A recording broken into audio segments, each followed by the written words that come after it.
चलिए अब फिक्र की पॉलिटिकल फाइल खोलते हैं और बात करते हैं बैटल ऑफ बंगाल की, जहां 2026 के चुनावी युद्ध के किरदार महाभारत की तर्ज पर तय किए जा रहे हैं। महाभारत की तर्ज पर बयानों के तीर चलाए जा रहे हैं। इस बयान युद्ध में एक तरफ थे गृह मंत्री अमित शाह और दूसरी तरफ खुद मुख्यमंत्री ममता बनर्जी। बैटल ऑफ बंगाल से आज के कई कीवर्ड्स ट्रेंड कर रहे हैं। अमित शाह बंगाल के दौरे पर हैं, जहां उन्होंने ममता बनर्जी पर घुसपैठियों वाला सियासी ब्रह्मास्त्र चला दिया है। जवाब में ममता बनर्जी ने दुर्योधन, दुशासन और शकुनी वाला किरदार तय कर दिया। कुल मिलाकर दोनों तरफ से 2026 के विधानसभा चुनाव का पहला विस्फोटक ट्रेलर आज रिलीज हो गया है। विधानसभा चुनाव की तैयारियों को लेकर अमित शाह कल बंगाल पहुंचे और आज उन्होंने प्रेस कॉन्फ्रेंस की। सीएम ममता आज बांकुरा में रैली कर रही थी। वहां से उन्होंने भी अमित शाह के हमले का भरपूर जवाब दिया है। अमित शाह ने आरोप लगाया कि पश्चिम बंगाल में ममता सरकार घुसपैठ रोक नहीं पा रही है।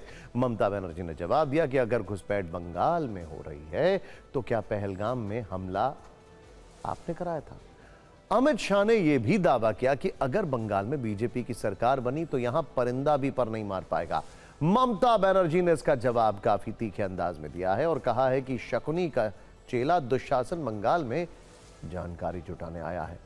जैसे ही चुनाव आते हैं दुशासन और दुर्योधन दिखाई देने लगते हैं। कुल मिलाकर आज अमित शाह और ममता बनर्जी का राजनीतिक मूड काफी हमलावर था।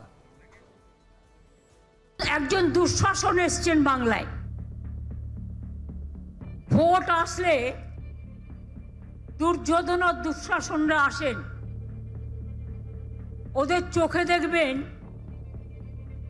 দু চোখে देखले आतंक होवे। मैं पूछना चाहता हूं तृणमूल कांग्रेस की सरकार को, जमीन देने में क्या डर है कि आपकी कोई रिस्पॉन्सिबिलिटी नहीं है या आप घुसपैठ होने देना चाहते हो? इसलिए मैं कहता हूं कि तृणमूल कांग्रेस घुसपैठ नहीं रोक सकती। बड़ बड़ कथा, मिथ्ये कथा, बांग्लाয় শুধু অনুপ্রবেশকারী, কাশ্মীরে নাকি নেই। তাই যদি সত্যি হয় বন্ধু, একটা কথার উত্তর চাই, পহেলগাঁও তাহলে কি আপনারা করলেন?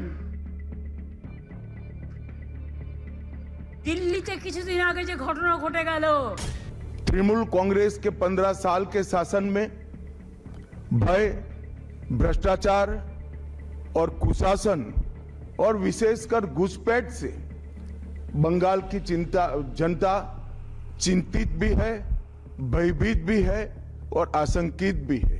এসআইআর এর নাম করে গরিব সাধারণ মানুষের উপর অত্যাচার হচ্ছে। বলতে পারেন সাধারণ মানুষ আমায় উন্নয়নের কথা, উন্নয়নের পাঁচালী দেখে নেবেন। पूरे बंगाल की जनता घुसपैठियों से त्रस्त है। क्या कोई राज्य सरकार ऐसी हो सकती है जो घुसपैठियों की पनाहगाह अपने राज्य को बना दे? राष्ट्रीय सुरक्षा पर एक कितना बड़ा खतरा है। मामला इतने पर नहीं रुका।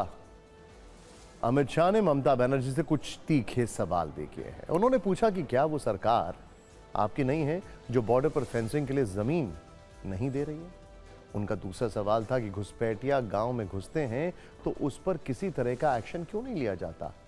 अमित शाह ने यह भी पूछा कि आपकी सरकार क्या कर रही है, घुसपैठियों को वापस क्यों नहीं भेज रही है। बंगाल की तरह कश्मीर, असम, त्रिपुरा के बॉर्डर पर घुसपैठ क्यों नहीं हो रही है।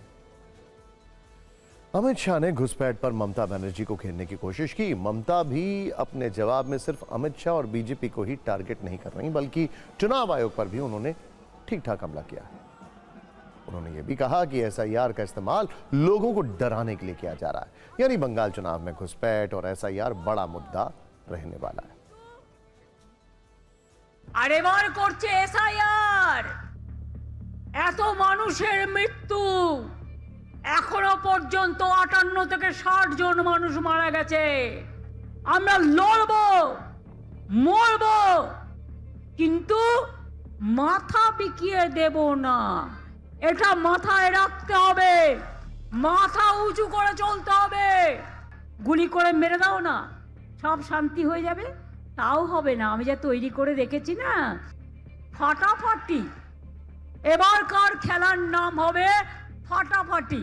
लोकतंत्र में जनता महान होती है और जनता जब तय कर सकती है, कर लेती है, किसी भी तानाशाह का कुछ नहीं चलता। ममता जी के पास से और कोई अपेक्षा रख नहीं सकते। उनके खिलाफ जजमेंट आएगा तो जुडिशरी बीजेपी की है, इलेक्शन कमीशन घुसपैठिया हटाएगा, एसआईआर लाएगा तो इलेक्शन कमीशन बीजेपी का है। वो हारने के बाद शायद ऐसा कही कि मेरे कार्यकर्ता ही बीजेपी में चले गए। 2021 में पश्चिम बंगाल का चुनाव काफी दिलचस्प था, तब टक्कर करीबी मानी जा रही थी। हालांकि आखिरी नतीजों में टीएमसी बीजेपी से काफी आंखें निकल गई, लेकिन इस बार एसआईआर को लेकर माहौल थोड़ा बदला सा है। ऐसा क्यों है, इसे आंकड़ों से समझते हैं। देखिए, पश्चिम बंगाल में विधानसभा की कुल 294 सीट है। 2021 में टीएमसी को 215 सीटें मिली, बीजेपी 77 पर रह गई। दोनों दलों के बीच 138 सीटों का बड़ा अंतर था। वोट प्रतिशत की बात करें तो टीएमसी को 48.02% और बीजेपी को 38.15%, यानी टीएमसी और बीजेपी के वोट शेयर में लगभग 10% का फर्क था। उस साल टीएमसी को 2,89,68,281 वोट मिले और बीजेपी को 2,29,05,474 वोट, यानी दोनों में करीब 60,62,807 वोटों का फर्क था। एसआईआर के बाद बंगाल में 58 लाख वोटरों के नाम हट गए। यही आंकड़ा सियासी तनाव की वजह है।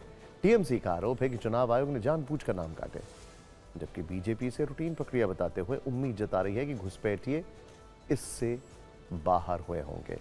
इन्हीं आंकड़ों में बीजेपी बंगाल में अपने लिए उम्मीद की किरण देख रही है और ममता बनर्जी थोड़ी परेशान दिख रही है।